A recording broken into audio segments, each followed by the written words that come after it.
চোখ বন্ধ করে যাকে বিশ্বাস করবেন, যার প্রতি প্রচুর আশা রাখবেন, সেই মানুষটাই এমনভাবে ঠকাবে জীবনে ভুলতে পারবেন না। জীবনে তাকে ভোলা খুবই কষ্ট হয়ে যাবে। শুভ সকাল।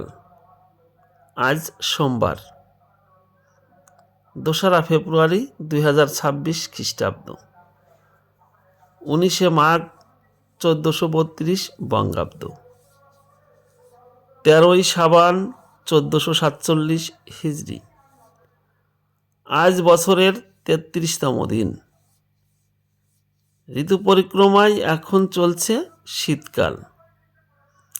2রা ফেব্রুয়ারি বিশ্ব জলাভূমি দিবস। শুভ হোক আপনার সারাদিন।